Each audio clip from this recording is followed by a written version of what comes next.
ನಮಸ್ತೆ ಸ್ನೇಹಿತರೆ, ನಾನು ನಿಮ್ಮ ಪ್ರವೀಣ್. ಗುರುಭಕ್ತಿ ಯೂಟ್ಯೂಬ್ ಚಾನಲ್ಗೆ ಸ್ವಾಗತ ಸುಸ್ವಾಗತ. ನನಗೆ ಮಾಂತ್ರಿಕ ಪ್ರಯೋಗಗಳಾಗಿದೆ. ನನ್ನ ದೇಹದಲ್ಲಿ ಯಾವುದೋ ಒಂದು ಶಕ್ತಿ ಸೇರ್ಕೊಂಡ್ಬಿಟ್ಟಿದೆ. ಅಗೋಚರ ಶಕ್ತಿ ಇರ್ಬೋದು, ಯಾರಾದರೂ ಮಾಡಿ ಕಳಿಸಿರ್ಬೋದು, ಅಥವಾ ತಾನಾಗೇ ಬಂದು ಸೇರ್ಕೊಂಡಿರ್ಬೋದು. ಕೆಲವೊಂದು ಮಾಂತ್ರಿಕ ಕಟ್ಟುಗಳು ನನಗಿದೆ ಅಂತ ಹೇಳ್ಬಿಟ್ಟು ಕೆಲವರು ಹೇಳ್ತಾ ಇರ್ತಾರೆ. ಕಟ್ಟುಗಳು ಬಿದ್ದಿದೆ ನಮಗೆ ಅನ್ನುವಂಥದ್ದು. ಆಮೇಲೆ ಗ್ರಹಚಾರ ದೋಷ ಇದೆ, ದಶಾಭುಕ್ತಿಗಳು ಸರಿ ಇಲ್ಲ, ಜಾತಕದಲ್ಲಿರುವಂಥ ಒಂದು ಗ್ರಹಗಳು ನನಗೆ ತೊಂದರೆಯನ್ನು ಕೊಡ್ತಾ ಇದ್ದಾವೆ, ಗೋಚಾರ ಸರಿ ಇಲ್ಲ. ಈ ಎಲ್ಲ ಸಮಸ್ಯೆಗಳಿಗೆ ಕೆಲವೊಂದು ದೇವರುಗಳು ಬಂದ ಉಪಾಸನೆ ಇತ್ಯಾದಿಗಳನ್ನು ಮಾಡಿರ್ತಾರೆ. ಆ ಉಪಾಸನೆ ಆದ ನಂತರ ಸಮಸ್ಯೆಗಳು ಪ್ರಾರಂಭ ಆಗಿರ್ತವೆ. ಯಾವಾಗ ಆ ದೈವವನ್ನು ಸರಿಯಾದ ಕ್ರಮದಲ್ಲಿ ಉಪಾಸನೆ ಮಾಡದೇ ಇದ್ದಾಗ ಆ ದೈವದಿಂದ ಸಮಸ್ಯೆಗಳು ಬಂದಿರ್ತವೆ. ಹೌದು, ಕೆಲವೊಂದು ಮಂತ್ರ ಜಪ ಮಾಡೋದಕ್ಕೆ ಪ್ರಾರಂಭ ಮಾಡಿದೆ, ಈ ಮಂತ್ರ ಜಪ ಪ್ರಾರಂಭ ಮಾಡಿದ ಮೇಲೆ ನನಗೆ ಆ ಸಮಸ್ಯೆ ಬಂತು, ಈ ಸಮಸ್ಯೆ ಬಂತು ಅನ್ನೋಂಥವ್ರು ಭಾಳಷ್ಟು ಜನ ಇದೆ. ದೇಹ ಪರಿಪೂರ್ಣವಾಗಿ ಶುದ್ಧಿ ಆಗಬೇಕು, ಅಗೋಚರ ಶಕ್ತಿಗಳಿರಲಿ, ಮಾಂತ್ರಿಕತೆ ಇರಲಿ, ಎಲ್ಲವೂ ಪರಿಪೂರ್ಣವಾಗಿ ನಿವಾರಣೆ ಆಗಬೇಕು ಅನ್ನೋರಿಗಾಗಿ ಇದೊಂದು ಮಾಂತ್ರಿಕ ಪರಿಹಾರವನ್ನು ನಾನು ಇವತ್ತು ನಮ್ಮ ಚಾನಲ್ ಮೂಲಕವಾಗಿ ಕೊಡ್ತಾ ಇದ್ದೀನಿ.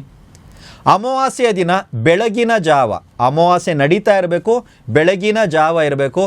4 ಗಂಟೆಯಿಂದ 5 ಗಂಟೆಯ ಒಳಗಾಗಿ, ಬೆಳಗಿನ ಜಾವ, ಸಂಜೆ ಅಲ್ಲ, ಅಮಾವಾಸ್ಯೆ ನಡೀತಾ ಇರಬೇಕು, ಬೆಳಗಿನ ಜಾವ 4ರಿಂದ 5 ಗಂಟೆಯ ಒಳಗಾಗಿ ನೀವು ಯಾವುದಾದರೂ ಸಮುದ್ರದಲ್ಲಿ ಸಮುದ್ರ ಸ್ನಾನವನ್ನು ಮಾಡಬೇಕಾಗುತ್ತೆ. ಈ ಸಮಸ್ಯೆ ಇದ್ದವರು ಪರಿಪೂರ್ಣವಾಗಿ ಆ ಸಮಸ್ಯೆಯಿಂದ ಬಿಡಲ್ಪಡ್ತಾರೆ. ಸಮಸ್ಯೆ ತುಂಬ ದೊಡ್ಡ ಪ್ರಮಾಣದಲ್ಲಿದೆ ಅಂದರೆ ಕನಿಷ್ಠ ಪಕ್ಷ 3 ಸಮುದ್ರ ಸ್ನಾನವನ್ನಾದರೂ ತಾವು ಮಾಡಿ. ಇಲ್ಲ ಸರ್, ಸಮಸ್ಯೆ ನಾರ್ಮಲ್ ಆಗಿದೆ ಸರ್ ಸಮಸ್ಯೆ ಅಂತ ಹೇಳಿದ್ರೆ ಸಮಸ್ಯೆ ಪರಿಪೂರ್ಣವಾಗಿ ನಿವಾರಣೆ ಆಗುತ್ತೆ.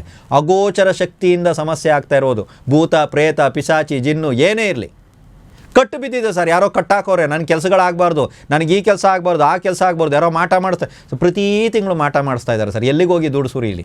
ಇಂಥವ್ರಿಗೆಲ್ಲರಿಗೂ ಇದು ಸೂಪರ್ ಆಗಿರುವಂಥ ರಾಮಬಾಣ ಪರಿಹಾರ ಆಗಿದೆ. ಜೊತೆಗೆ ಯಾರನ್ನಾರು ಕರ್ಕೊಂಡು ಹೋಗ್ಬೋದಾ ಸರ್ ಅಂದರೆ ಕರ್ಕೊಂಡೋಗಿ. ಆದರೆ ನೀವು ಮಾಡುವಂಥ ಪರಿಹಾರಗಳನ್ನು ಯಾರಿಗೂ ಹೇಳ್ಕೊಳಕ್ಕೆ ಹೋಗಬೇಡಿ. ಯಾಕಂದರೆ ನೀವು ಹೇಳುವಂಥ ವ್ಯಕ್ತಿಯೇ ನಿಮಗೆ ಸಮಸ್ಯೆಯನ್ನು ಒಡ್ತಾ ಇದ್ದರೆ ಅವರು ಅಲರ್ಟ್ ಆಗ್ತಾರೆ. ಅದಕ್ಕೋಸ್ಕರ ಈ ಪರಿಹಾರವನ್ನು ನಾವು ಇವತ್ತು ಕೊಟ್ಟಿದ್ದೀವಿ. ಆದಷ್ಟು ಈ ಪರಿಹಾರವನ್ನು ಸದುಪಯೋಗ ಪಡಿಸಿಕೊಳ್ಳಿ. ಎಲ್ರಿಗೂ ಒಳ್ಳೆಯದಾಗಲಿ.